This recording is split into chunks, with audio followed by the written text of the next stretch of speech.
All right, and hello, welcome back to the Financial Advocacy Podcast. I am your host, David Kinder, registered financial consultant, chartered life underwriter.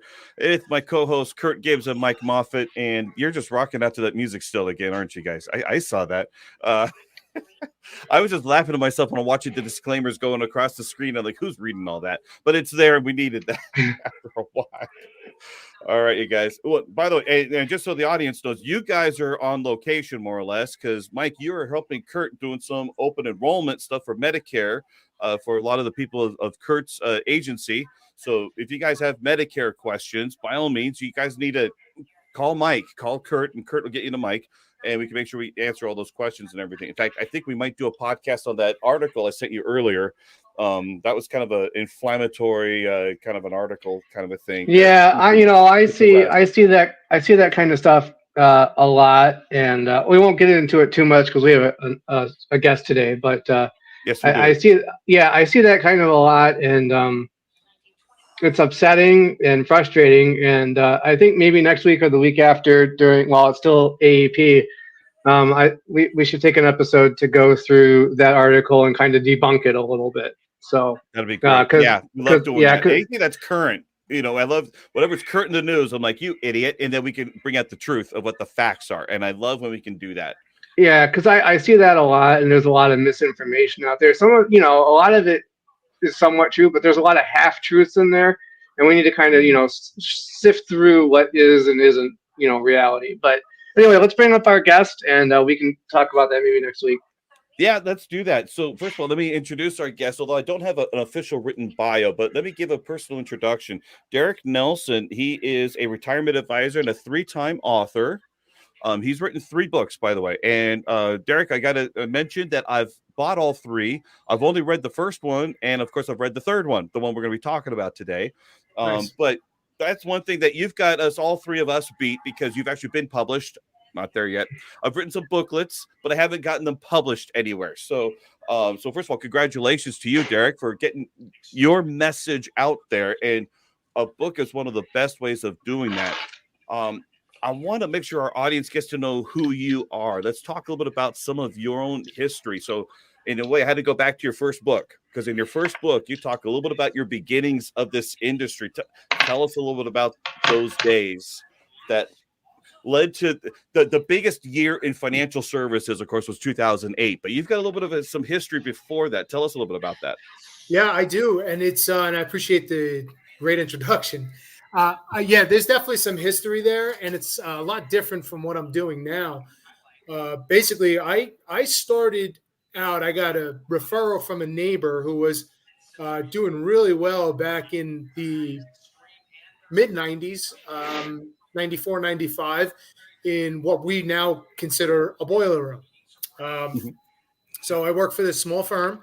And for those that are familiar with the movie Wolf of Wall Street and Jordan Belfort, it was a firm where some successful people from Stratton Oakmont had left, started their own firm, and there I was. The only problem was I hated it more than life itself, cold calling, 500-600 phone calls a day. And, it was rough. But I always liked the idea of being in some sort of finance. Ultimately, that drove me to get hired with a firm on the New York Stock Exchange, where I worked until early 2008. And so I went from being a floor clerk, which is, it's a licensed broker, but I deal directly with the customer. So I'm on the stock exchange itself, and we have these booths. They're like alleyways. And that's, it's our little firm here, and there's Merrill Lynch, and there's Smith Barney. So there was all these other firms that were around us, and we would pick up the phone. It was like bat lines. You just answer it, and they were right there. And we would relay institutional orders for different clients that we had. And then we'd either hand a piece of paper to the floor broker, or we had them on an open line and would say, hey, Paul, buy 5,000 of this, or 10,000 of that. And so, yeah, I did that for quite some time. Went out became a broker myself in 2005, where I became an actual floor broker. So wow. That job was a lot of fun. It paid well. And quite frankly, if technology didn't take us over, I probably never would have left. It's interesting you say that, because my dad was actually owned a seat on the Board of Trade and the Options Exchange in Chicago. Chicago, nice. So Yeah, he was a trader down there for 30 years, just sure. independent trader. He had his own seat. So yeah, that's Yeah, interesting. I've been down on that floor hundreds of times, and it was wild back in the day, man. back in the day. Yeah, now I think there's more news people than actual workers. Yeah, But in fact, they closed the observation deck recently at the Board of Trade. yeah, it doesn't surprise me. Yeah. They made a strong push for automation after 9/11. Mm-hmm. So, in fact, that day we got evacuated because they thought we were next. So that was an interesting day in of itself. So I got really caught up in that whole debacle, so to speak. But yeah, they really pushed for it after, and they Yep. ended up merging with Euronext, and Mm-hmm. the rest is history there. And then for about 2 years on a daily basis, I witnessed people getting laid off, and I was like, "Oh boy, clock's ticking here. I better figure something out." Better get the heck out of Dodge quick. Yeah. So that's what ended up happening. What's interesting is that everything you described, I mean, I got my we talk about the Series 7 stockbroker license, and Yeah, everything that I studied on that license, you did. I never did any of that. I was the one trying to bring in clients and things like that. None of that, all that regulatory stuff that doesn't really apply to clients. That's all good. the stuff we Yeah, studied for that damn test. So it's interesting that you actually were the one that actually did that same license, completely different roles, because you're right there in the thick of it. Your sure. clients were essentially the trading desks and getting everything executed. Um, I thought that was a pretty short-lived kind of a job, just because I heard that the stress on that is pretty darn high. If I'm thinking of it in the right way. Yeah, and a Um, lot of people said that, and I got warnings from people as I was walking into that, and there's always paradigms, I guess, but I never took it home with me. Well, except for one time we had a pretty decent sized error, but that basically cost us a bonus. But okay, it didn't kill the business, it just killed a little right. extra for the quarter. So that kind of ate at me a little bit, but other than that, if there were no mistakes made, I never took it home. That's important to do. Important to separate that where possible. I was watching. This is a long time ago. Tony Robbins, Hmm. great motivational. He doesn't want to Sure. be known as a motivational guy, but he's got all these different videos. I remember he was working with this 13-year-old girl, and and she was suicidal about her parents, and apparently her dad was a financial advisor, and he's explaining to her like he's in a business where he's paid to be right, and he can't ever be right, and that kind of stress some people take it home and then they take it out on their families, and Sure. so it's so important to be able to just have that separation more or less and just keep that at the office or quite frankly the trading floor and not bringing it home to the home life. But that's not uncommon for business owners in general, because Right. you live and breathe the business. It's not like certain other jobs where you show up, you clock in, you clock out, you're done. you know, in a way, that's a luxury in sometimes, but you also don't get the paycheck of taking on that stress and that worry. Now, 2008 happened, and of course, now I read in your book, you were talking about the automation. The automation was essentially what finally got you, It's not not the the economy. economy. No. So it began Because an awakening, like it isn't and so many others, an awakening of new ideas, new reinvention of yourself. Tell us a little bit sure. about that. Yeah, so yeah, you're right. It had me leaving had nothing to do with the economy. In fact, when the first day we opened after 9/11, um, we had this guy Mark. He was on a trading desk. I think I mentioned it in the book. I don't recall, but it was one of our biggest accounts, and that was BL Madoff and Company. And so he had a trading desk that did millions of dollars a month. So it always perplexed me that I guess I can't get into the mind of a criminal, but he had hundreds of employees, and they were basically market makers like the NASDAQ. They were essentially competition for the New York Stock Exchange. So they would, let's say, purchase something at an eighth. Uh, their client would purchase it at an eighth, and they would take the other side of that and try to flip it and make an eighth or a quarter of a point on that. Okay. Well, right after 9/11, our very first day open, I remember I was on with the market maker on that desk for General Electric. And the stock was completely insane. And it was literally 3-4 hours straight. There's no restroom breaks or anything. I had the floor broker in this year. I had him in this year, and it's just buy 30,000, buy 30,000, buy 30,000, buy 30,000, buy 50,000, sell 80,000. And it was just complete insanity with very little breaks in between. And we probably did, I think, close to 1.2 million for that day. So it was actually, even though the markets were tanking and everything was wild, we actually had a great day, from an execution standpoint. So Sure. what happened in 2008 is, and I sort of writing for about 2 years, was I was a little proactive. And believe it or not, I just went into straight remodeling sales. And ironically, that was more stressful for me than the stock exchange, whereas you're right, I did take it home. I did have installers calling me when I'm eating dinner and, all sorts of crazy stuff. But it got me acclimated to the in-home presentation, if anything, Okay. even though it's completely different. And then I went into the personal finance side in 2011, joining a captive company. And that's where that journey began. And when I joined that company in 2011, I mean, I was lucky enough to be able to spell annuity, let alone what it did. Fair enough. That's Right? what most of us are. We don't know what everything's out there until we're in a position like, okay, we kind of want you to sell this stuff. I'm like, okay, but what's in it for the client? Help me understand this thing. Why would anybody in the right mind buy this stuff? And once we know that, then we know how to tailor everything. But in the meantime, it's like, what? You want me to do what? Right. Until we figure that part out. So now we met. I don't even remember how. I'm pretty sure it's our mutual friend Jeremy Nason. I think it was through there. I'm sure. But we've met and we've known each other. I'm going to say 8, 9, 10 years. It's been quite a while. Yeah. Yeah. And so what's nice, I mean, I gave you a nice review for your first book, and so you put it in there.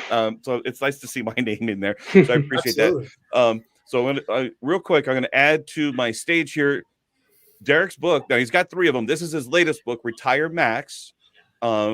Discover time-tested, proven concepts to maximize retirement savings and income. This is written for the consumer. It's not written for financial advisors. We know all this stuff. I'm going through it and like, this is good stuff. The consumer needs the basics. They really do. And hopefully sooner rather than later. Mm-hmm. Back in my credit union days, I'm working with people retiring from AT&T and Verizon and people Sure. like that.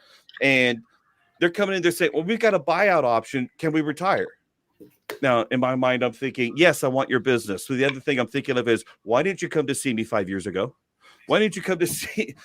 This stuff is advanced planning. We want to plan so that when offers are made, you know that if you can take advantage or not last second stuff. So you've written this book. How do you feel about how most people are doing their planning for retirement? What are you seeing here? I'm seeing is so when we first get out there, or I should say when we first start planning. I mean, because we don't necessarily. When I went into the workforce, when I had a real income and stock exchange for the first couple of years, I didn't have a plan at all. Right? I had a 6-person company.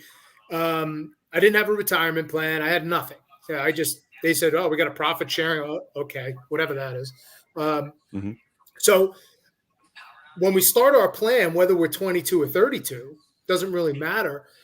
What the typical planner does is they go to, right, and tell me if I'm wrong, they go to their HR department and they sign up for their company sponsored 401k, or if that's not available, an IRA, or or a like type of account. And I always say saving somewhere is better than saving nowhere, but that's not the optimal way to save for the future, in my opinion, especially on the traditional side. But the problem I have with that is we're saving in investment vehicles before we're building that foundation. So that's great. I put away $10,000 last year in my 401k, and now I just had a massive car accident and I can't work for the next 2 years. What do? Your whole plan falls apart because you don't have that foundation, right? The paycheck's not protected if you get injured or sick, and the paycheck's certainly not protected if you have people to protect via life insurance. So whether it's an injury, illness, or death, I think we really need to get those things in place before we even considering putting other money away for future savings. Because and if I may, you have a very personal experience you shared in the book on this, because it happened a couple of years ago to you and your Yes. family. Yes. You want to share a little bit about that? Yeah, of course. So it actually happened when I was publishing my second book. And the only reason I ended up publishing that book is because it was too late for me to cancel it. I did not have the head for it. And I said, I better do this, because if I ever want to do it again, Amazon was like, if you cancel this, you're never going to publish anything. So I did it. So going back to early September 2021, I was diagnosed with COVID. With that, of course, I got the one strain that was more intense than the other ones. And I remember driving back from St. Petersburg, Florida. I was driving home and I was waiting for the text to see what I got. And I pulled over into a parking lot and hit I forget what I had, Social Security, whatever you had to look. But I looked at it and I kind of smirked. I said, my turn to get it. I didn't think much of it. And wife took my three girls the very next day to get tested, and they all tested negative. Saturday, wife starts getting sick. And by Wednesday, she had been pretty sick, high fever, a lot of coughing. You could hear it. And Wednesday, she goes to, we have this walk-in ER, and they basically kick her out. They tell her, hey, come back when you feel worse. I'm like, that's encouraging. So September 11th, my second 9/11 anniversary, which happened to be the 20th anniversary of the first one that I had to go through, she walks into another walk-in emergency room, and they admit her to the hospital. So COVID's gone. It's behind us at this point, except for the grogginess and everything that went along with it. But she's got pretty bad pneumonia. I mean, she was running a high fever, hitting 103, that type of thing, and a lot of congestion in the lungs.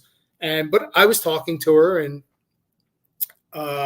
what happened was, it was September 21st. I had about a 45-minute conversation with her on the phone. September 22nd, another half hour. September 23rd, about 10:30 in the morning, because remember, I'm still on lockdown, right? I can't leave the house. Kids are home. So I'm sitting at the dining room table. It's about 10:30 in the morning. I see my phone ring. It's her number. I pick it up. Hey, what's up, babe? And I was thinking she was coming home that weekend. And it's actually the nurse practitioner telling me how she had 0% lung function. She's got 0% lung function. She's going on a ventilator. I was perplexed. I didn't know what to do. Actually, there wasn't much I could do, right? I just was listening and, getting very emotional at the time. But so September 23rd, she goes on the ventilator. They induce her into a coma. They transfer her to the St. Joseph's in Tampa, where they're a little better equipped to handle this. And so she gets airlifted over there on the 24th.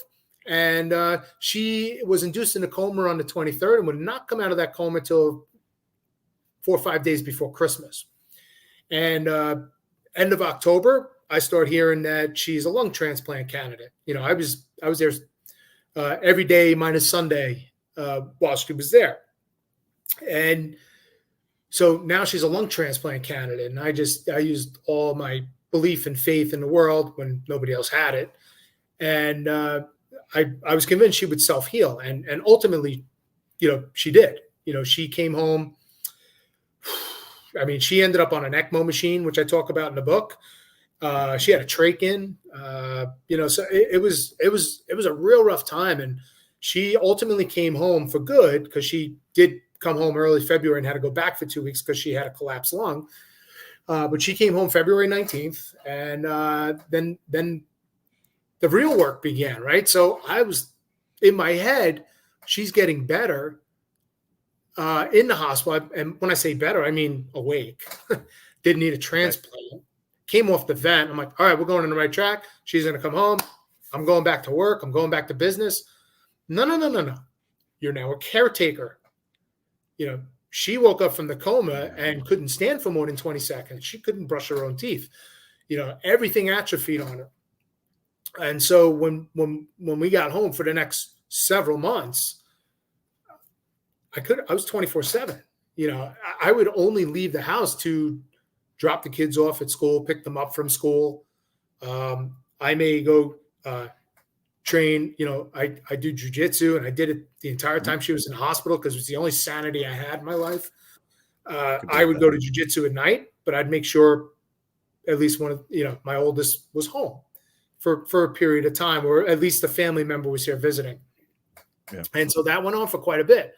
So I lost a lot of time when it came to being productive in life. And I got to tell you, not an easy road to regain that once you've stepped into that realm of doing nothing.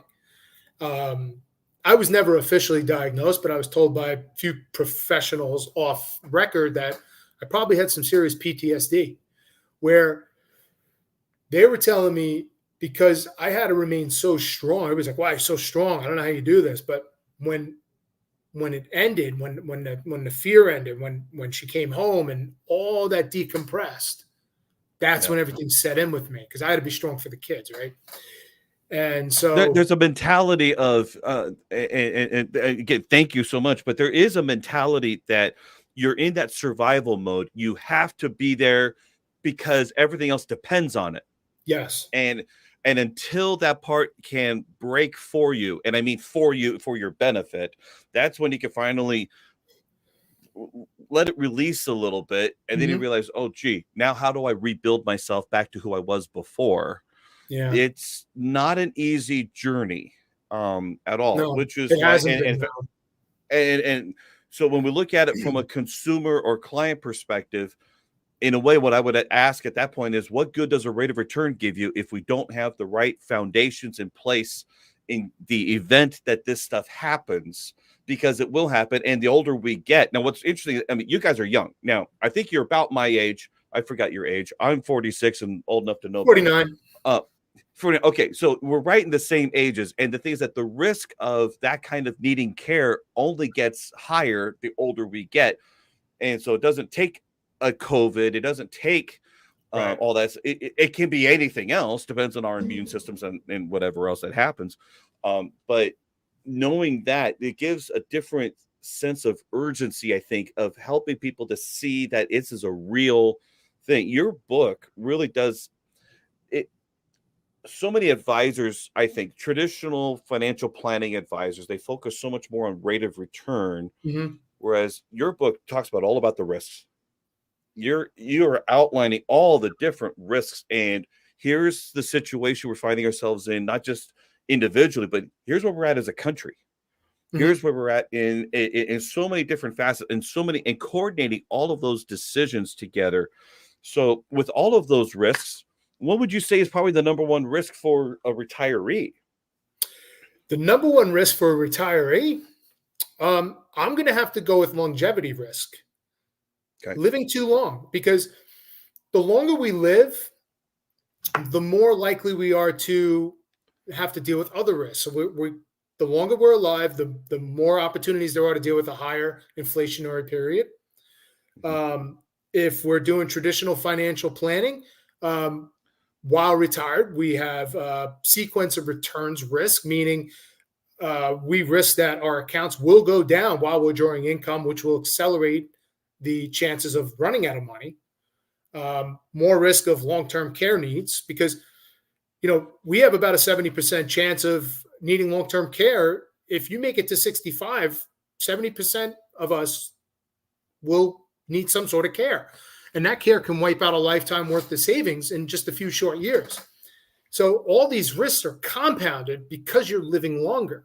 So how do you use your savings to make sure that that doesn't happen? And there's a couple of ways to do it, but having the money in mutual funds and bonds sitting in an IRA or something where you're just drawing down every year, that's not going to cut it. You're going to have a spend down period because of that. And, certain people, if they don't have enough to handle that, well, now you got to go on Medicaid, which means you really have to spend down your assets. So now you're now you're a product of the state. That's what you become. Yeah, with Medicaid, if people aren't familiar, you're allowed to have $2,000 worth of total assets, and I think $35 a month. And basically, yeah, you cannot support yourself at all.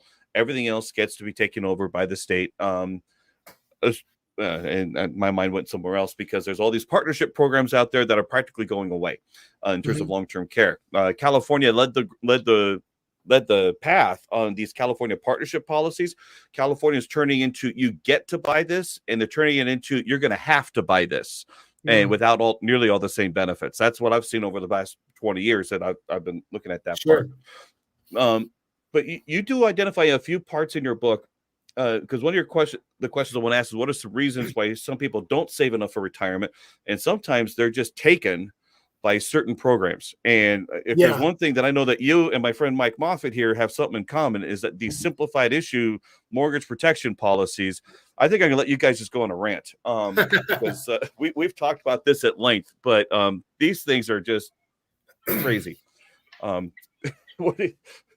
Share some more. Yeah, I think that, like, the simplified products have a place for a person who may not qualify for something. Okay, so I think they have their place, but they are way oversold, right? And if you look at certain simplified products versus fully underwritten, and fully underwritten today doesn't necessarily mean blood and urine. By the way, don't get offended if they order blood and urine. It's a free exam for you to see how healthy you are, right? So, I mean, you can literally end up, if you take a simple term product, simplified versus underwritten. I mean, you're talking 2 to 4 times more in cost with the simplified, and there's a reason for that, because they approve you easier, they ask less questions, so they have a wider margin of people that are maybe substandard health that also get approved, so they have to pull that in and factor that into their general pricing, rather than it being individualized. Yeah. So here's how I look at it, right? So you have the simplified issue stuff, and then you have accelerated underwriting, which isn't quite with labs and everything, and then you have fully underwritten, where they take blood and urine and have the full 9 yards. So that's kind of the 3 stages of it. Now, these simplified issue policies, anybody that knows anything about life insurance knows that on a regular life insurance policy, depending on the insurance company, you're going to be rated preferred plus the standard. Okay, so whenever I run a quote, I quote everything at standard. And then anything, if you get a better rate, great, you're healthier than the average person. Now, for the simplified issue products, anything that's below standard is what's called table rated. So, and they're going to charge you a premium on top of the standard, policy. And most of these simplified issue policies are priced at either a table C or D or somewhere in there. So you're basically paying at least double the standard rate just for starters on any of these simplified issue policies. And here's the kicker, if they find something that, and you pass away in the first 2 years, and they find something that wasn't disclosed because you weren't, fully underwritten, they have the right to deny the claim and just refund your premiums. So, I mean, that's another risk that you're running too. So, if you think you're going to, scoot by, or maybe you were just diagnosed with something and you're hoping it doesn't show up on the MIB, or the, agent doesn't want to go through the waiting process or whatever, and the insurance company finds something, not only are you getting, quote, scammed or screwed by paying, twice the premium you could, but now if something comes up and you pass away in those first 2 years, the insurance company likely isn't even going to pay out anything. I think that it's, these IMOs that push these simplified issue products are some of the worst things imaginable. You're literally scamming people. Yeah, and it's certainly overcharging. And like I said, they have their place for the right person, but I mean, for the majority of us, even the accelerated underwriting now I consider it fully underwritten, right? Right. In fact, it's pretty close. I just upped my insurance about a month or so ago, and they ordered labs, and they're an accelerated company, and they ordered labs on me because of an MRI. Right. And I said, listen, that MRI was from a car accident. That's another thing, when we talk about protecting our income. I totaled my car. I was lucky. I was lucky to survive. Let's just put it that way. And here I am. So I made it, but just like that, it could be over. And maybe I do survive, but I don't have use of my legs anymore. I don't know. like anything can happen at any time. So, but because of that MRI, they ordered labs just to, why'd you really get it? Yep. So they check my Fair blood. enough. They say, hey, listen, I get a free health checkup, so I don't have a problem with it. And if it's a term product, it could be the difference between, $42 a month, or if it's simplified issue, that same death benefit might cost $142 a month. Yeah, and here's the thing, like I said, they're already priced at a table C, D, or whatever, somewhere in there. So, it gets a little bit sketchy a lot of times if they'll even issue the policy beyond that. I know that they can go down to a table J or whatever, but a lot of times once you get past, that table D, E in that area, the insurance company just, starts thinking, well, maybe this is just a decline because the risk is just too high. So, right. Even in that instance, if you get past a table C or a table D, a lot of times the insurance company just decides it's not even worth underwriting the risk, and nobody's going to want to, when you quote somebody a standard rate and it comes back twice the premium, most people are going to, in reality, decline the coverage anyway. Sure. So, I mean, at that point, that's kind of where the whole thing, and I've heard the argument from people that, well, what if they have a condition or something that they don't know about and they can get through underwriting? Well, of course, like I said before, the pushback to that is if, they could have known about it and they pass away within the first 2 years, the insurance company isn't going to pay the claim. Right. Yeah, they can contest it. Right. So it really is kind of a penalty for someone trying to take a proactive stance for their future, yet they pay so much more, and which is kind of the one example of where people are overpaying and just not very efficient with their finances, especially during their working years when they could allocate it to something or just have better control over their funds only because they've been guided to do something else. And so it's, in a way, it is a penalty for planning properly. They think they're doing a good job, but really they've been misled, unfortunately. And I'm not going to say criminally. It could feel criminally. Ethically, I think I've got an issue with it. Morally, I think I got an issue with it. At least they've got something, but I hate to see them pay so much where if that money could have been allocated elsewhere to where they had liquidity use control and they could use that. I think in the book, you talk about using it towards paying down a mortgage sooner if they wanted to. Sure. There's using that difference, putting it in your hands, not in the insurance company's hands, because what are they going to do with it?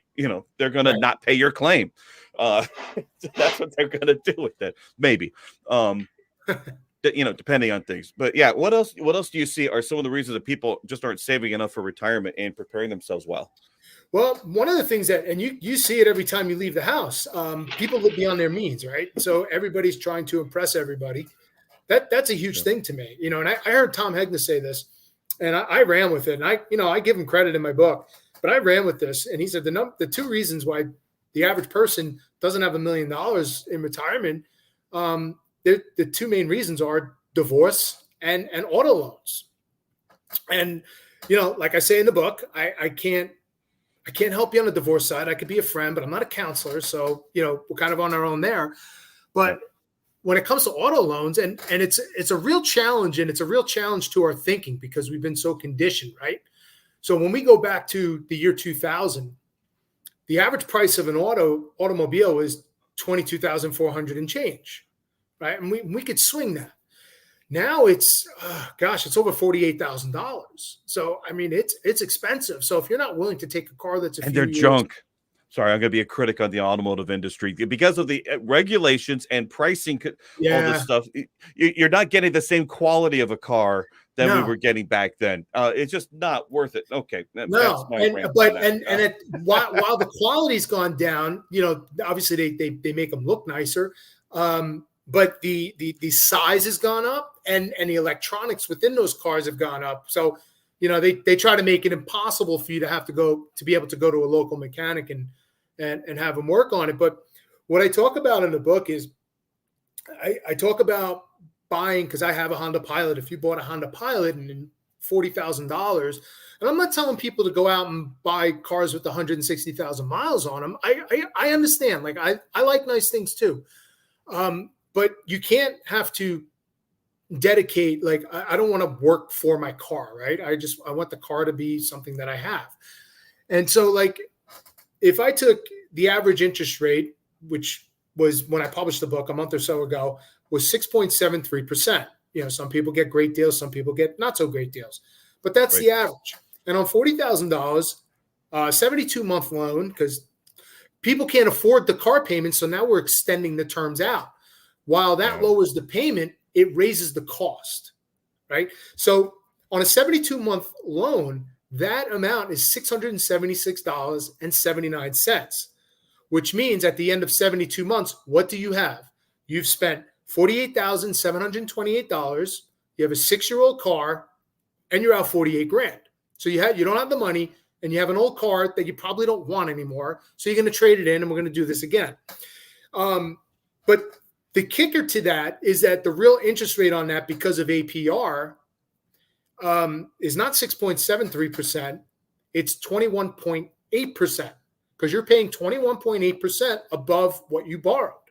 Now, if you do this 5 times, which is not unreasonable, that's $243,643.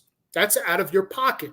Whereas if we took that same exact $676 every month for that same 30-year period and put it in and I illustrated this, in a properly designed whole life policy, just earning some interest and dividends, nothing crazy, you'd actually have in 30 years over $472,000.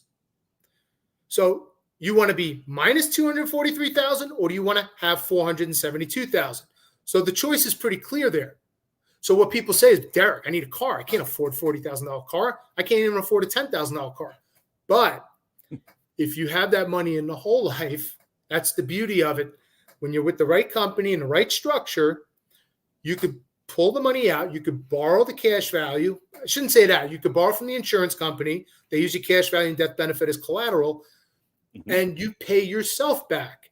But that money, as long as you pay yourself back, that money, whether you borrowed it or not, at the end of that 30 years looks exactly the same as if you've never touched it.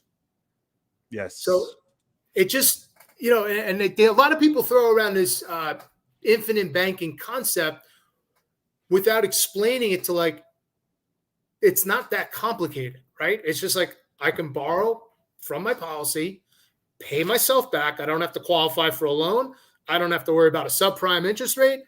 Heck, if I have financial distress and I can't pay for a few months, nobody's ringing my phone. Nobody's trying to repossess my car. You don't have to pay yourself back, although I highly suggest you do if you want to have that extra 400-something thousand. That's just one piece of the puzzle. Now, with almost $500,000, we're halfway to $1 million. And that's just from auto loans. Makes a huge difference. And by the way, as we talked about, that newer cars aren't nearly the same quality. You can afford to get a better older car and maintain it far better. I mean, look, I've got a decent car. It's an '08 Lexus LS 460. It's a beautiful 380 horsepower V8 engine. They don't make them like that anymore. I'm going to keep that thing until it's probably wrecked again. I did get it with the salvage title. It's a beautiful, clean car. It works, but I tell you, I'd rather, and I got it for 11.5.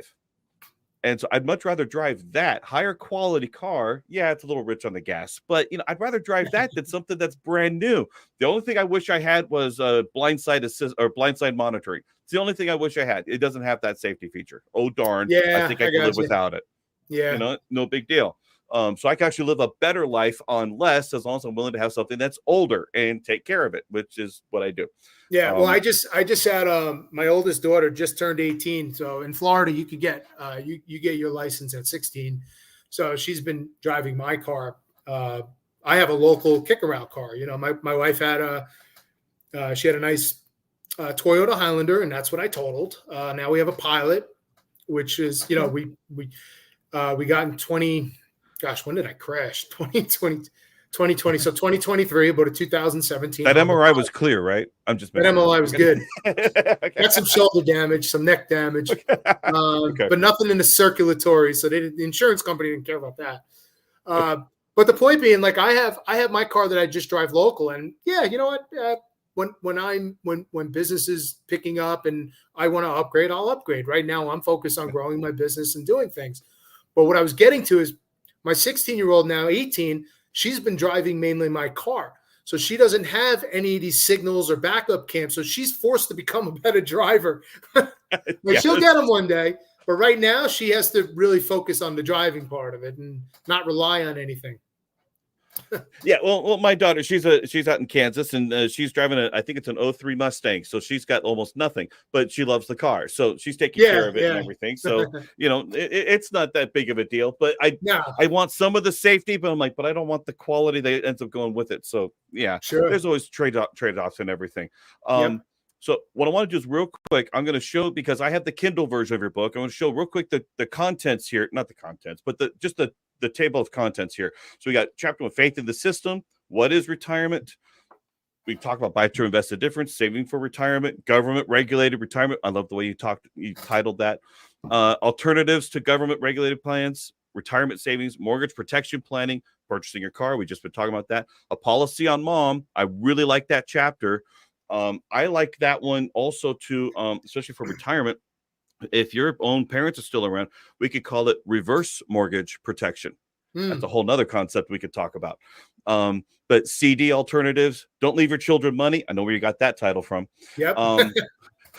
Long-term care, understanding Medicare, Social Security, and estate planning, especially with your documents and everything, and your final thoughts. So I want to let people know this is pretty thorough, but yet it's not overwhelming.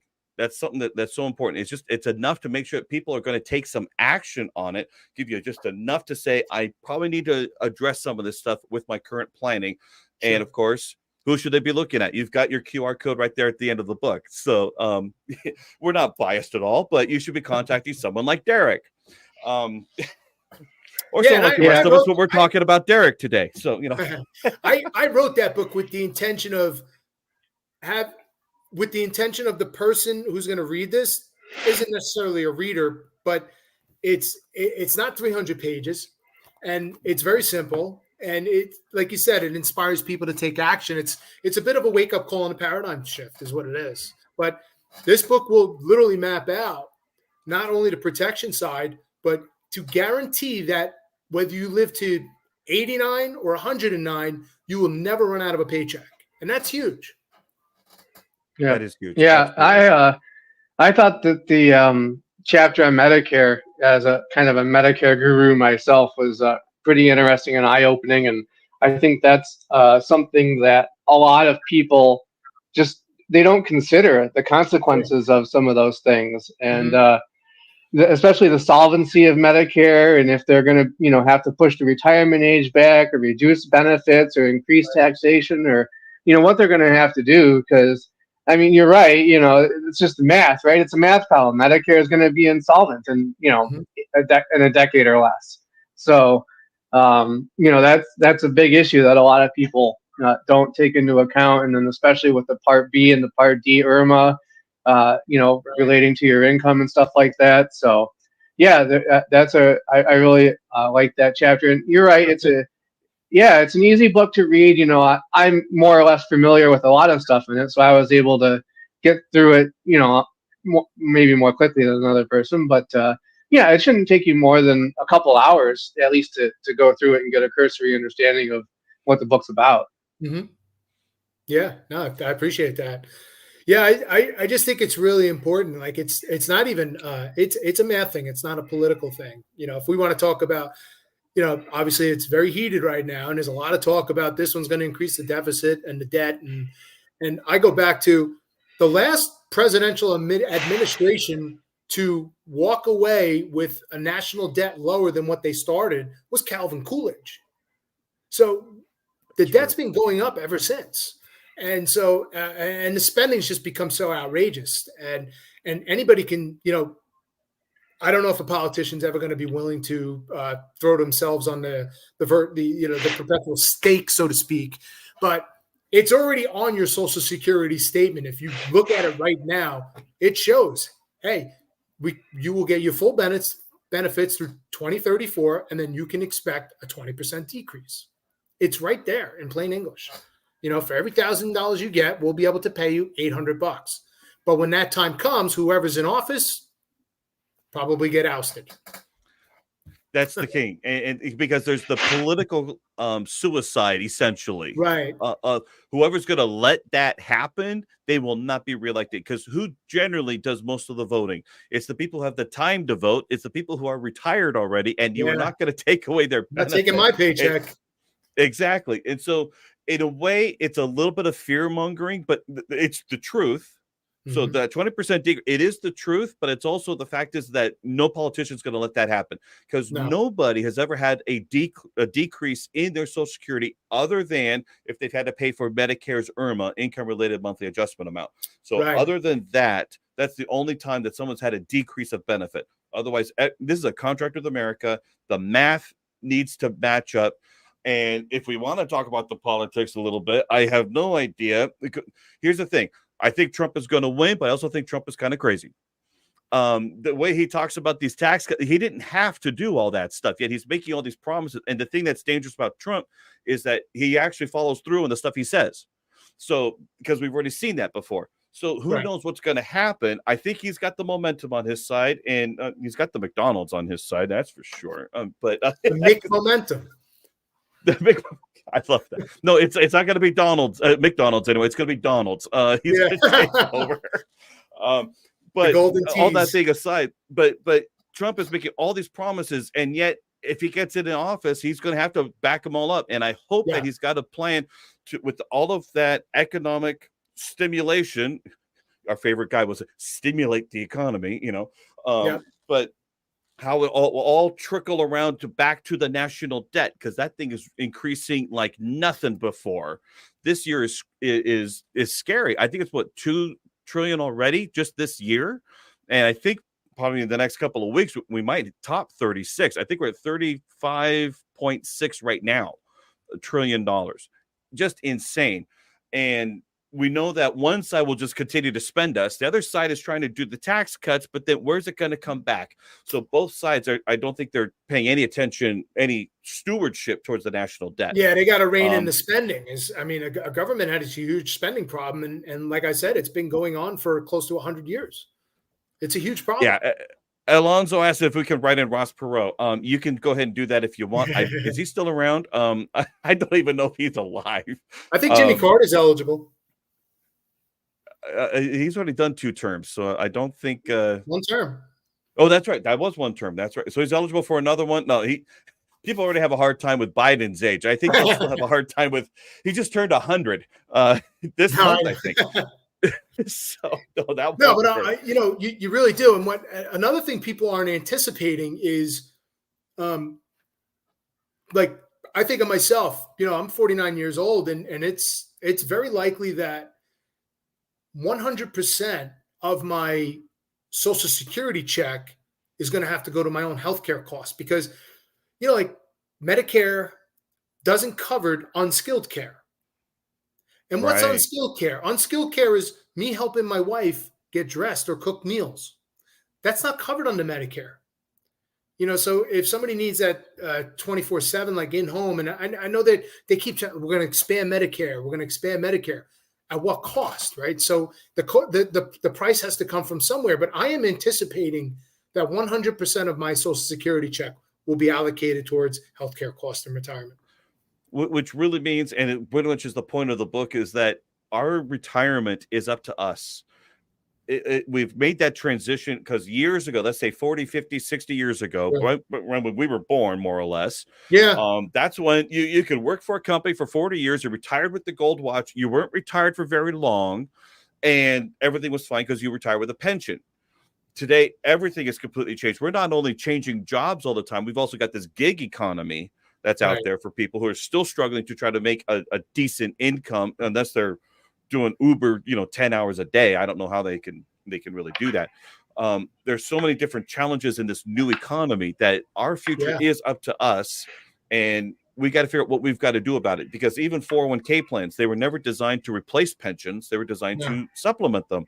And 401k plans, they're the biggest staple. Everybody wants one. Yeah, you probably should have one. You better have something than nothing. But then we look at, you're in partnership with the government on that thing. I don't know if you've heard me say it. 401k plans, especially on the traditional side, are very interesting. And I do like the idea of a match, an employer match. Mhm. But what people don't understand with these plans is you're taking 100% of the risk, you're paying 100% of the fees, but you may only own 60% of it.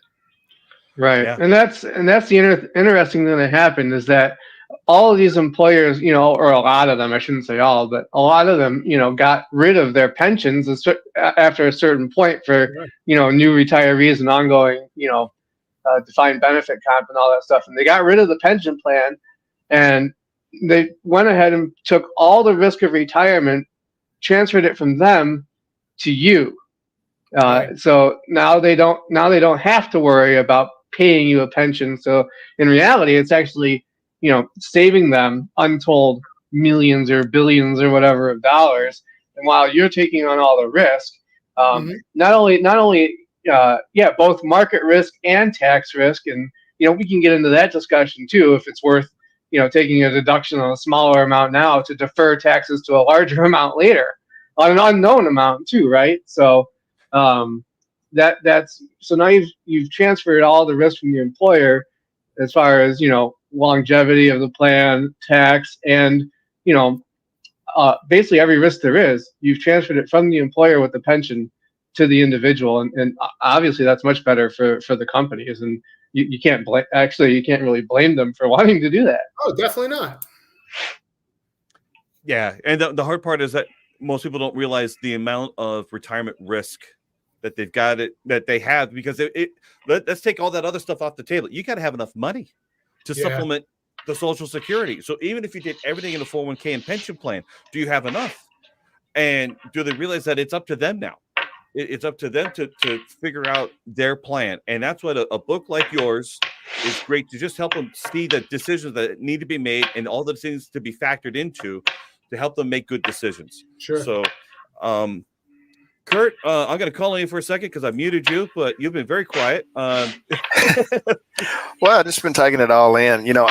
It's something you made a point about just a few minutes ago, and we've talked about it on probably every episode that we have. And it's good that once again we have someone like Derek who's authored some books that are very informative for the client. And we're always talking about how you've got to do your due diligence. You've got to study things, and you've got to look at things and see what's out there and available from a client perspective. And here we are with someone that's got a book that's an easy read, that a client can pick up and ask questions about, to whoever they're working with, or call Derek or people like ourselves and get the answers that are out there. You've just got to do some homework and do that for yourself.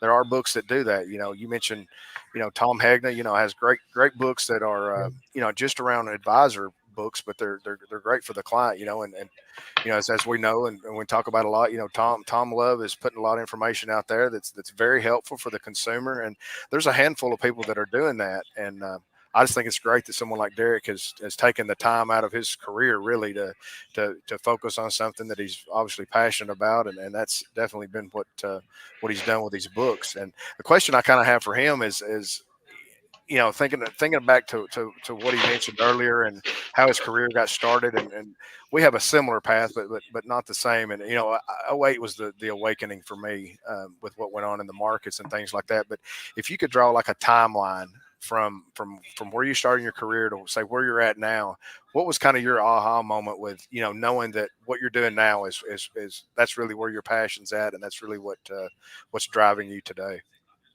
I think my aha moment was when I discovered the independent channel, which would be 2013-ish. And that's when I was introduced to simplified products. That's when I started doing my own research about, I discovered the Nelson Nash book and some other readings. And quite frankly, I found Jeremy and Lou Nason in 2013. So that was really my great awakening and really shifted my whole thought from just, being a captive life insurance agent, just trying to replace those old UL policies into something permanent if they qualified for it, to saying, wow, what's life insurance really can be for the living. Like this is absolutely incredible. And a decade later, I've done so much homework and self-study on it that I feel like I got a real grasp, and I can talk to just about anybody and guide them the right way to do it. Where, yeah, so I would pin it 2013-ish is where everything kind of shifted mentally for me and philosophically. So yeah, it definitely wasn't like the halfway mark. It was.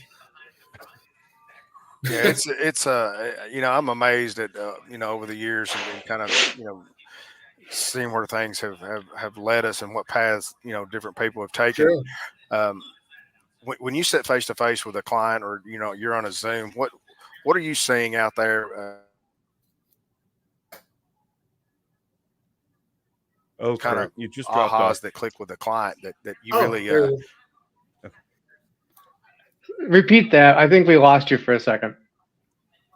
Yeah, when you're sitting across the table from someone, or you're on a Zoom with someone, and you probably have a good client base. What are your ahas for the client that when they really see it, when the light bulb kind of comes on when you're explaining things? I'm always curious to see what other advisors are, what kind of language, what kind of communication they're using that really gets the point across. One thing I like to ask is, what kind of income would you like to have when you're retired? Right? Are you planning on it being less? A lot of people say, "Oh, it'd be less." And I think they say that because they're convinced they're not going to save enough. But people don't want to have less income in retirement if they know the right ways. But I think I get ahas from potential clients when we look at their savings plans, and we'll just use $1 million because it's a round number, and we say, well, when you get to retirement, traditional financial planning used to say 4% would give you the best shot of not running out of money, which we know it's actually lowered, and I think it's about 2.8 now, right? They've come down to at this point. And so it's like I've saved $1 million and I'm able to draw $28,000 in pre-tax income from that. So what does that net mean? Maybe 22,000. So now I'm a millionaire, but I'm only making 22,000 a year. That's not very attractive. So what do I get? What do they say to me? What can I do? Like, because $1 million, I mean, it's not what it was, but it's still a lot of money. And there's a lot you can do with that. And you can get a much higher payout when you structure it differently, rather than just try to live off that 2.8 or 3.5 or whatever. I think you could get a much higher payout. And then when they understand that's a huge aha for them. And then when you get somebody, we'll say, traditionally, I know there's a lot of ways to, do Roth conversions and stuff, but, you get somebody younger and they're only saving in a 401k, and you say, hold on, did you know this or that? Did you know, you think taxes will be higher in the future? And then you follow up. I would follow up with, do you want to pay them? Right? Yeah, you mentioned it earlier, and this is a huge frustration point for me. Is so many times, and especially the client that's just came into the workforce and they're 25 and they're out of school and they walk into their job and we won't get on the fiduciary trip about this today, but what really frustrates me is the plan administrator that wants to give the new guy or the new gal that just hired in advice on what they need to do with their plan. Right. Well, the plan administration with these 401k providers and things that are going on in the HR departments, to me, is a huge issue that I wish could be addressed in some way. Yeah, and they're putting them in these target date funds, which are more expensive than other funds, and yeah, exactly. It's the whole retirement plan system, with 401k being the largest of them, has exploded the mutual fund industry, which is a whole nother topic. But it's exploded that industry. It's the mutual fund industry's created more millionaires than we can count, and none of them are saving in a 401k. Exactly, that's my point. Yeah. There it is. All right. Yeah, so, I know some guy that says that something like the system is broken, I can prove it, I advocate for a better way. Something like that. Some guy. I don't know who that guy is. Yeah, we know. Yeah. But I want everybody to know those are Derek's 3 books. They are available right there on Amazon. Financial Peace in a Post-Pandemic World. I did just buy it. I have not read it yet. Cool. The Financial Foundation System. That was your first book, and of course, the newest book, Retire Max, that we've been talking about here today. Derek, is there anything else you want us to know about you, your books, what you do? In fact, real quick, Alonzo did ask a very poignant question. Do you still offer securities? Me personally, no. I actually will refer that out to somebody I work in conjunction with. I am focused on safe money principles, preserving money. So I don't care to become an expert anymore in securities. Plus, I'd like to have free conversations without being regulated. Yes, Exactly. Yeah, this entire meeting would not be available if we were all, at least with broker-dealer licensing. That's for sure. RIA is a whole other thing, but Sure. You brought up an interesting point. Most people admit that they're going to have to retire with less income. Well, let's just face it. Most people already live above their means. So if you're going to retire on less income, try doing it now and see how that works. Sure. And that doesn't take into account inflation. So, if you're struggling to get by now, you can argue, maybe the house is paid off or the car is paid off or this or that. But, in reality, most people still live above their means, or they want to take vacations, or they want to do whatever once they're retired. If who wants to take a pay cut, or who can afford to take a pay cut when they're retired? That's the real question. Yeah, I mean, inflation's a great way to bring it up, because we don't know what the rates are going to be. But hey, if I'm making 50,000 today, what do I need when I retire to live on 50,000? Do I need to be earning 84,000 to have the same type of lifestyle? Like, nobody knows. But what I do know is you're going to need more to maintain. Right, and that's where the sequence of returns risk comes in that you talked about in the book too. Because if you're needing to draw that income every year and you have a down year, your cost of living isn't going to go down just because the market was down 10, 15, 20% in a year. It's only going to increase.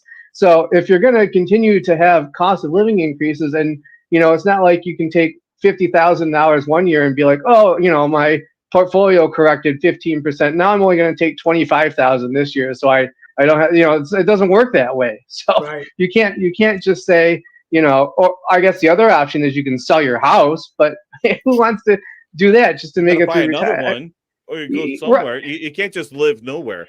I remember years ago, it was like 6 years ago, someone said, I could guarantee 4% payout. Then I looked at his mutual fund illustration, and it was 4% based on the annual values each and every year. So if the market went down 20%, it was 4% of that new balance. It was not a 4% static amount all the way through. And once I saw it, I'm like, come on, give me a break. No one's bills go down just because they happen to have a down year. Right. So yeah, that's a big decision a lot of retirees have to make. It's when the market, and listen, it's been so long, I think people forgot what a down economy is like. But it's coming regardless. They can manipulate and push it off all they want, and that's just going to make the fall that much harder when it does happen. But then you're going to be faced with the decision when you're on a fixed income. Do I take the same percentage of my portfolio, which is less income, or do I take the same income, which is a larger percentage, which then what? Eats into that overall nest egg quicker and runs the risk of outliving that money. And that's when the head begins to eat the tail. Yep. And if we don't do it ourselves, the government will force you to do it anyway because of the increasing required minimum distributions. Yeah. So, because those things keep going up as high. Obviously, we start at age 72 now, and then it keeps going up from there. So, after a while, it will be 4%. Even when you don't need it, you're required to take, or you pay a 50% tax for what you should have taken on top of what you needed to take. So, they've got definitely a better retirement plan for the government than the person doing all the saving. And where our money is probably more important than what it earns. And that's a beautiful truth that we've all come to learn in recent years. Derek, thank you so much for coming on. This was great. This was informative. Yeah, thanks, this was Derek. fun. Yeah, thank you. We'll have to bring it back on at some point. Don't know when. Next year. I'm overwhelmed. But anyway, everybody, you guys know what to do. Hit like, smash that like button, subscribe, share, subscribe. You know the stuff. All right. Anyway, we'll catch you all next time, whenever next time is. Catch you then. Thanks. Yeah, thank you, guys.